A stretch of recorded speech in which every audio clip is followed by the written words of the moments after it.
Welcome to episode 26 of Fighting Illini Live. The end of the offseason suffering is just around the corner for us Illini fans. The college football season has already technically started, and it starts for our Illini this week.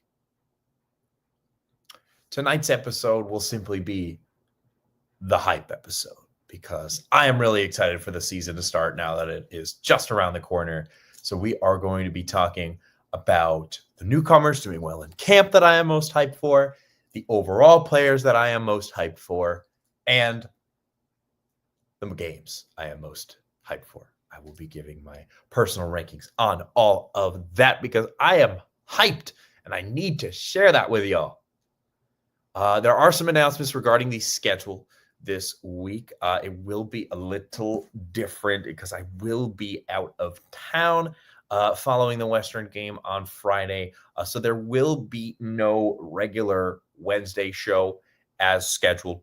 That will not happen next week. I will be in Florida. However,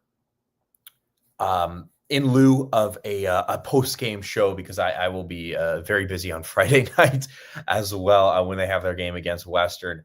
I will be doing a post-game reaction the following morning just to make sure that some content goes out before the Duke game about that Western game. So Saturday morning, 10 a.m. Central Time is the next time that you can catch me as opposed, or rather in lieu of the typical Wednesday night show. So just want to make that clear. I will reiterate that at the end of the show as well for everyone watching. But that's what I got for the schedule right now. Of course, tonight's episode is brought to you on the Voice of College Football Network. So without further ado, here's a word from our CEO, Mark Rogers. College football is even more exciting when you've got some action on the line, and the games are even better when you're cashing in. And the Voice of College Football is the place to be to get the greatest value. Start with my picks. 75% against the money line, 58% against the spread, and I've got a 40-plus year track record. 11-0 in the college football playoff for me last year against the money line, 8-3 against the spread. And I'm just the warm-up act. Steve Merrill of Wager Talk is our ace in the hole, show stopper. 7 years with the Voice of College Football, over 30 years in the industry. Steve gives us analysis on all the big games, but you can't miss Steve's weekly under-the-radar pick. 28-12 against the spread the last 3 years. You also get picks from some of our top analysts here at the Voice of College Football, including Corey Bratta, Matt Zemek, and Steve Dace. Check out those numbers. Become a YouTube or Patreon member for just $99 per month. Go to the main channel on YouTube, click Join, and then select the betting tier. Do the same thing on Patreon. Make 2025 a winner now. Not much of a gambling man myself, but you cannot argue with those numbers. All right, let's get into the meat and bones of tonight. First, we are talking about some newcomers that have been camp standouts according to the media. The first one I want to talk about, felt a sneeze coming. It's gone. We're in the clear. We're in the clear. Let's talk about these newcomers. So I just wanted to highlight a couple players that are doing really well in camp and getting me excited. There aren't a ton of new players at Illinois as compared to a typical year, especially in this college football world that we have now. But there are still some freshmen and transfers that are going to be making big differences, even though we have a lot of starters returning. I wanted to highlight specifically 3 defensive linemen tonight, because some other newcomers I will be talking about later when we talk about the players that I am most excited to watch in 2025. So there's a trio of defensive linemen there. Freshman Cameron Brooks, I wanted to highlight, and then a Wisconsin duo in James Thompson Jr. and Kurt Neal. Obviously, I talked about all 3 of these guys before, position group previews that ran throughout the spring. But I just want to shout out, the more recent news about them and get you guys excited about them again. Just one more introduction before we really get to know them starting this Friday. So I want to talk first about Cameron Brooks, who I am incredibly excited for. They will definitely be the freshman that gets the most playing time, will have the biggest impact on this Illinois roster, no doubt. He's gotten big is really my only major note that I have on him, but it's serious. He was offered a scholarship in June of 2023. Then he was an edge rusher. He weighed 240 pounds. Just still crazy for a high school athlete. Now, he is 305 pounds, and he has switched to the interior defensive line. He officially enrolled at the university in January, and even then, the Illini Inquirer thinks he gained around 15 to 20 pounds just in the last 8 months. This boy is getting big, and he is incredibly talented, and you just love to see that. You just love to have a freshman that huge, that skilled up front for you. He's going to fit in just like he's one of those starters that's returning. I'm really excited to watch Cameron Brooks play. We are very fortunate to have him for however many years he spends at Illinois. I think he's definitely going to make waves this first year. He's definitely going to be the freshman that you hear from the most. There's no question. There really isn't a ton of room for freshmen on this roster, but defensive line is one of those positions that is kind of filled in by transfers, and you don't have a ton of returners at that position. It's really that and wide receiver are the only standouts, since so many starters are coming back to Illinois this year. But Cameron Brooks, very excited to watch him play, and I just wanted to remind y'all of how good he's going to be and get used to hearing that name. Now I want to talk about a pair of the Wisconsin trio. James Thompson Jr. is the first one I want to talk about. Obviously, transfer from Wisconsin, since we stole like half their defense.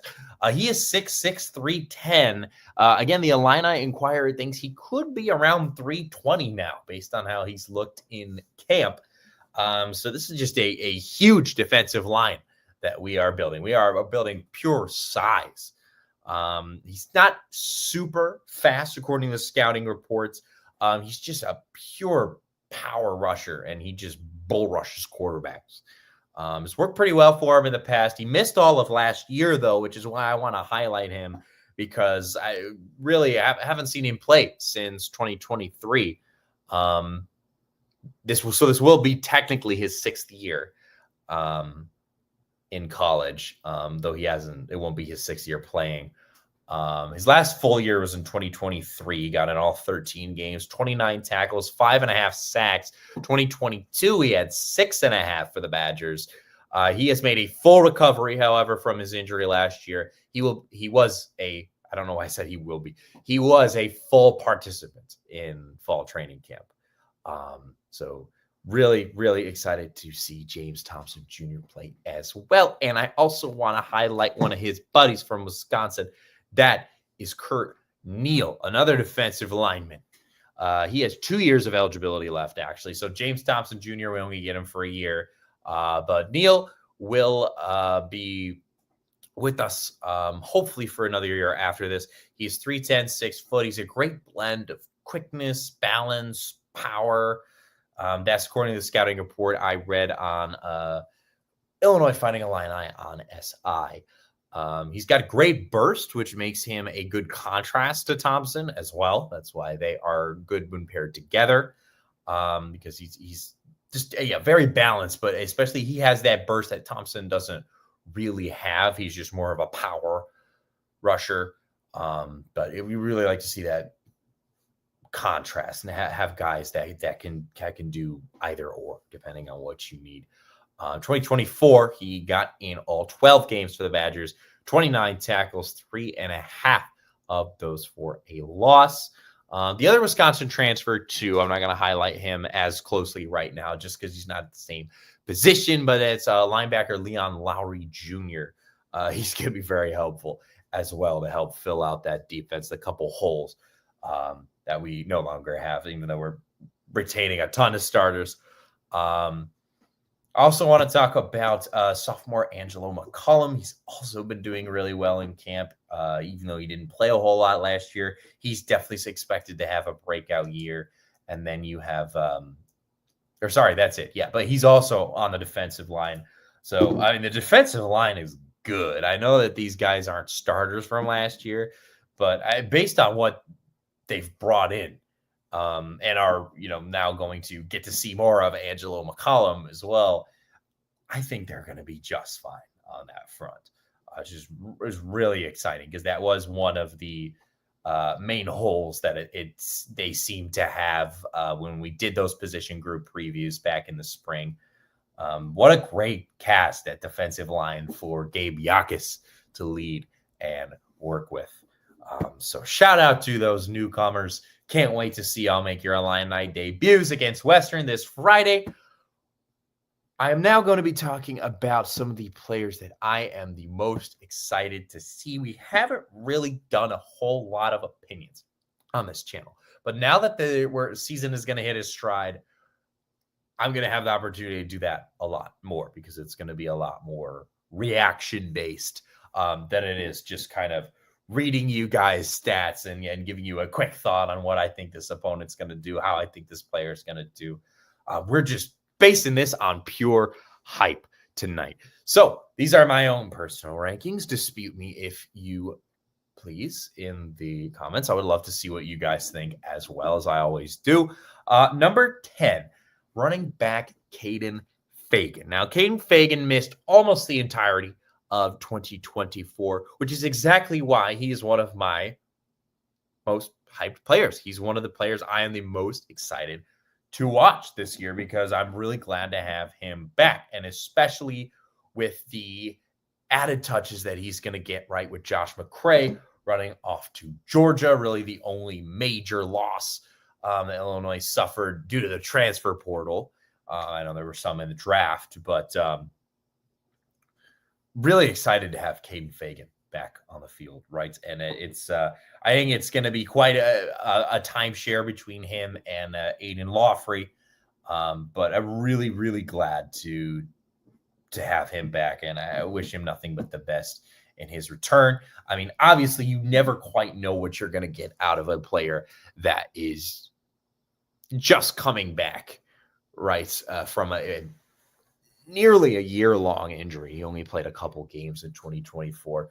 But I have every confidence that he's going to be just as explosive as he was before, and he's going to be that real power back that they need to complement the more explosive back in Aiden Lawfrey. Number 9, I have Justin Bowick. So I am going to be still talking about some newcomers because these newcomers I'm really excited to see. There are a few on this top 10 list. I'm really excited to see Justin Bowick play. I think he's going to be a lot better than people realize. He was at Ball State last year. Shout out the Cardinals.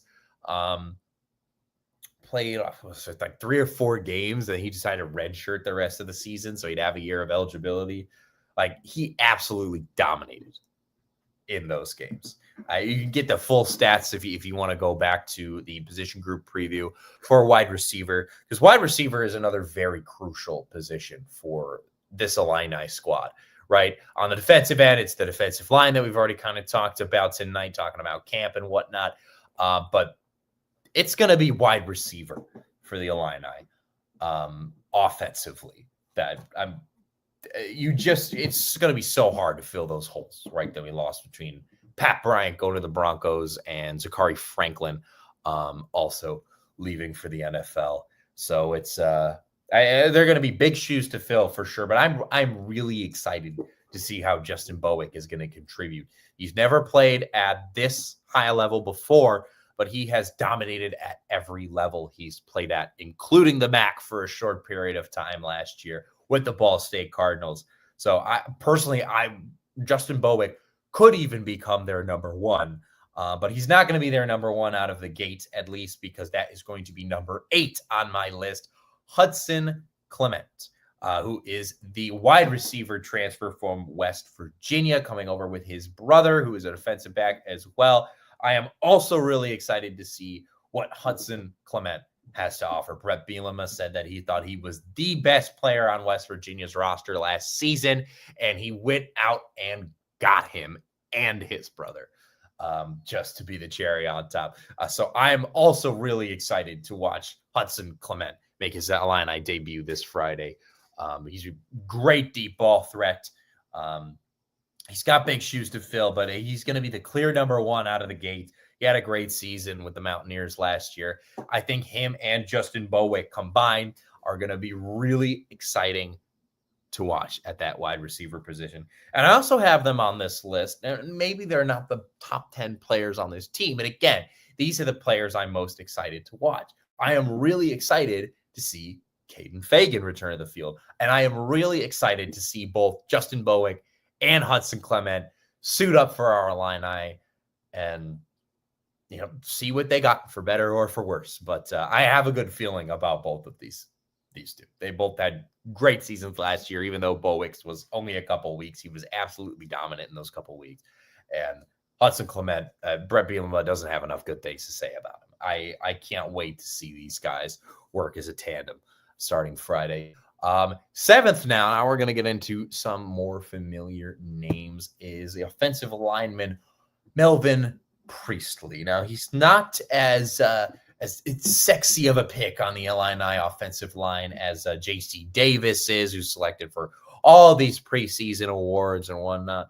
But Melvin Priestley is still an absolute rock on a very, very experienced offensive line. He is one of the key players that they needed back this year. He may not stand out to you on the stat sheet, but I'm really excited to see and really just glad to have Melvin Priestley back for another year. He is just as important to that offensive line as J.C. Davis is, right? Without any of them, this wouldn't work. I'm so glad to just, have their entire line back. When does that ever happen? We're almost spoiled as Illini fans, really, with getting to see all these guys play again. So I'm really excited to see Melvin Priestley. I have him at number 7. At number 6, I got one more newcomer for you, and then it's going to be all familiar faces from here on out, is tight end Cole Rusk. Tight ends have been very quiet at Illinois in the Brett Bielema era, but he is definitely trying to change that. Even though he did get Tip Ryman to the NFL going to my Cardinals, he was drafted only because he's a blocking tight end, right? And that has mainly been the role of tight ends in the Brett Bielema era at Illinois, but he definitely is trying to change that. He went after some big tight end recruits this offseason, as you saw me reacting to. Didn't get them, but it was really nice to be in the mix and know that they're really going for it. They are going for a top-tier tight end and adding that to their scheme. And I think we are going to see some of that this year, even though none of those 4 stars that they were after are coming to Illinois in 2026.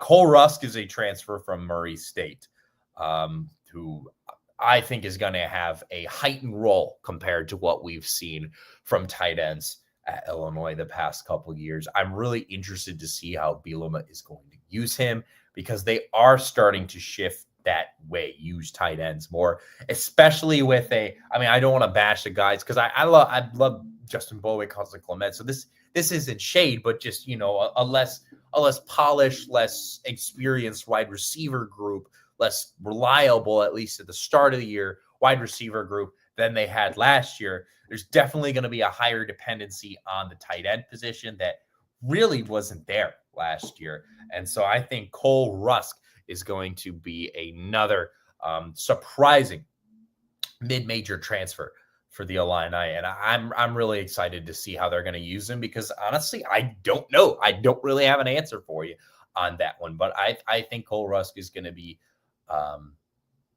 he's definitely going to fill up the stat sheet more than tight ends have in the last couple of years in that Brett Bielema era at the University of Illinois.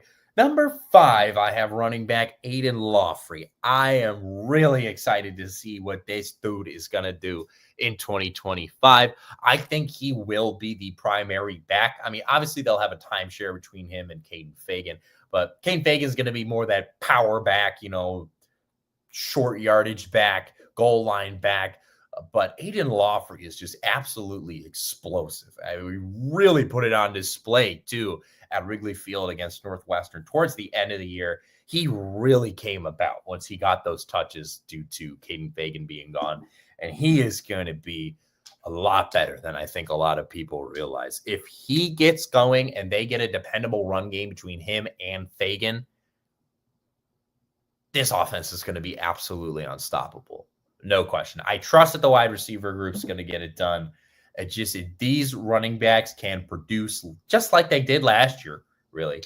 And Lawfrey, again, even more heightened role now that Josh McCray is gone. It was really unclear then. Now I think Aiden Lawfrey is going to be the guy, along with Caden Fagan. I'm really excited to see how both of them handle it because they didn't really work together last year, right? Fagan went down and then Lawfrey got those touches. So I'm excited to see them as a running back tandem this year. I am particularly excited to see Aiden Lawfrey take that next step, get a full year of touches. And number 4, then, these last 4 is like, I think you guys already know who these last 4 are going to be, right? Because it's a pretty obvious core 4. 4th is on the offensive line, J.C. Davis, that heart and soul of the offensive line. Again, they brought them all back, but J.C. Davis is a nationally recognized talent on all these preseason award watch lists. I just can't. Having a dependable offensive line is so important, let alone having a dependable, experienced offensive line with a talent like J.C. Davis on it. It's just really nice to have him back. At number 3 is another guy we're very glad to have back, and that is quarterback Luke Altmaier, who is back despite all the speculation. Without having an experienced QB, this whole thing would fall apart. But one of those many starters returning is the quarterback who's already been there and already knows the system. They're going to have no problems like that. I think getting Luke Altmaier back is a big part of what separates Illinois from Indiana, why Illinois is ranked higher than Indiana, despite Indiana making the playoff last year, is that Indiana is bringing back a lot of starters, but they're not bringing back their quarterback. And that is the most important position in all of sports. There's just absolutely no question about that. Getting Luke Altmaier back is absolutely huge. He is going to make waves in his final year with the Illini.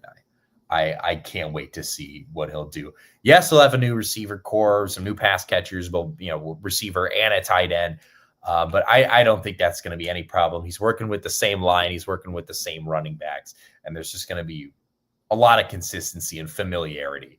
That's going to be good to see out of the offense. At number 2 is safety Xavier Scott. He is an NFL-level talent. You cannot tell me otherwise. He could have gone to the NFL last year and decided to come back to Illinois for another year, polish up his skills, wanted to be a part of this team. And I just love that kind of energy that he's going to bring as the leader of this secondary. And this defense is particularly good and particularly brought back a lot of players. So I'm really excited to have him around. Excuse me.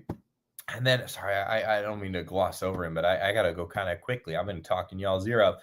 Linebacker Gabe Yakus is my number 1 play. I mean, he's a first-round talent. He is on every preseason award watch list that he could possibly qualify for. He is a top player in the country, and he is going to put that fully on display this year. All these players are going to make waves, whether they've been at Illinois or they're new to Illinois. I'm really excited to watch all 10 of these guys and much more outside of these 10 guys play this year. Real quick, the last 5 minutes of the off-season edition of Fighting Illini Live here, I want to talk about how excited I am for all 12 games this year. So we've spent basically the entire summer going over our opponents a little more in depth. some very in depth, some I had to run through, but we've talked about every opponent here. And now that I've gotten a full analysis, I've looked at the Illinois schedule basically as much as I possibly can. This is how excited I am for each game ranked. At number 12, the game I am least excited for is actually at Purdue on October 4th.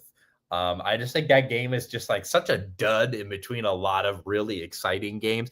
Obviously, there is still the pressure of Purdue played them really close in Champaign last year. But as I've said multiple times throughout this offseason, I don't think that's going to be a problem for Illinois this year because they're not going to forget about something like that, right? I was embarrassing, and everyone on the coaching staff, players would agree with you, and they are not going to waste any time with Purdue this year.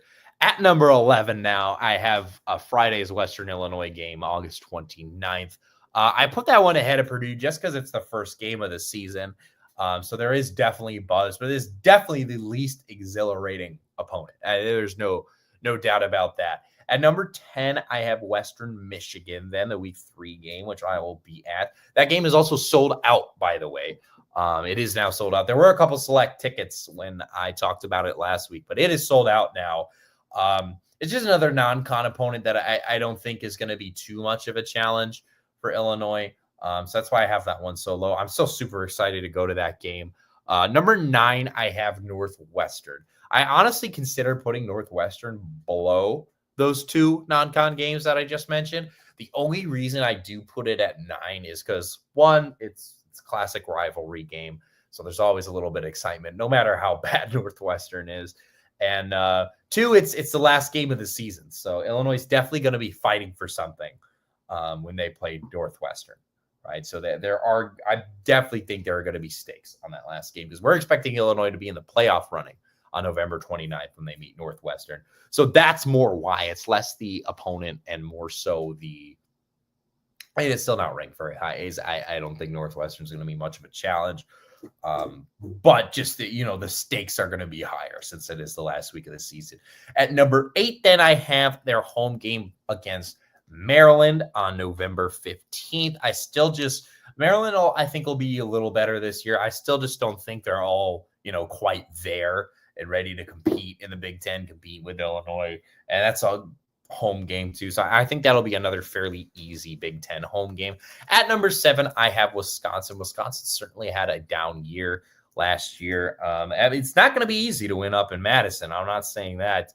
That's on November 22nd, by the way, the Saturday before Thanksgiving. They'll be in Madison. But not saying that Wisconsin won't be a challenge. Like, I think we're definitely in the point now, like these last 7, where these are not going to be easy wins. But I still think Wisconsin just has a ways to go still. And having a lot of Wisconsin players on our defense certainly helps. At number 6, now moving in the top 5, I have versus Rutgers. I didn't even change the banner. Oh, gosh, I'm so sorry, guys. At number 6, I have versus Rutgers. That is on November 1st. Rutgers is not bad at all. And I think that'll be a closer game than a lot of people think. Could also be a potential trap game. But Rutgers is definitely on the way up. And this is going to be a good game you get on November 1st. Like, these top 6 are all going to be pretty good games. At number 5, I have at Washington on October 25th. They are also on the way up, and that's just a tough road game. I did talk about when we talked about, the preview, the opponent preview for Washington, however many weeks ago that was, that, I don't think the travel is going to affect them as much because actually Washington is the one that's going to have to travel. Illinois gets a bye week before this. So I'm not super worried about it as a trap game, but I still just think Washington's a great team and they are fantastic at home, right? I mean, there's definitely a chance they lose. It's on October 25th, so we're getting, back half of the season. So it's very possible that they do lose at home before that date. But it'll be a good challenge. I think that'll be a good game for sure. Number 4, I have versus USC on September 27th. I got absolutely flamed by these crazy USC fans on my video on USC when we did that preview. I did say that Reggie Bush was in college in 2008, which was a mistake. The rest, I'm not so sure what they're mad about because USC is a very young team and they're playing one of the most experienced teams at one of the most experienced teams in the country for their homecoming game. It definitely could be a trap game since it is the week after Indiana. Depending on how that result goes, I think that'll definitely have an effect on that USC game. But I mean, we'll see. I don't know. I'm still really excited for that one. I hope that those USC fans that left me some hate comments, I don't super get bothered by that. I think it's just kind of sad, honestly. But I hope Illini and I can stick it to them on September 27th. That would be good. Obviously, that'd be good. A little extra added onto that personally for me. Number 3, we have at Duke on September 6th. I'll be traveling that day, so I might be having to watch this one on my phone at the airport. But this is going to be a really good early test, which is why I put it so high, even though it's a non-con game. We are going to get a full identity of this Illinois team at Duke next Saturday. I'm really excited for that one. I'm already way over time here. Number 2, then, this might be a little controversial. Number 2, I have the Ohio State game on October 11th. That is a sold-out game in Orange Out against the defending champs. Are currently ranked number 3 in the country to open the season. But I do give my number 1 to Indiana at Indiana on September 20th. I am so excited to go to that game. That is it's just a better rivalry game than Ohio State is. And that being earlier in the schedule, even though it's only a couple weeks, is huge as well because they've opened up the Big Ten schedule at Indiana. That game is better be prime time. They still haven't told us when that game is going to be. It's less than a month away. But those are my rankings for how hyped I am for each Illinois game. I would love to see what you guys think as well. I apologize for going over time tonight, but a lot of excitement to talk about. The season is here. Next time I talk to you guys, Illinois will have played a game of football. Illinois plays this Friday, 6:30 Central Time against the Western Illinois Leathernecks. Do not miss it. And if you have to miss it, record it because it is hopefully going to be an absolute beatdown. 46.5-point favorites. But either way, whether it is or not, you will be hearing from me on Saturday. As I'm going to do that 10 a.m. Central. I'm going to do a post-game stream since I am quite busy Friday night. Some things I need to attend to before traveling. But before I head out Saturday night, I will be doing that show in the morning. So no regular show on Wednesday. It will be on Saturday this week to react to the Western game on Friday. Thank you so much for joining me. 26 episodes over 28 weeks. We have survived the offseason together. College football is here. Thank you so much for watching, and I'll see y'all Saturday morning. ILL.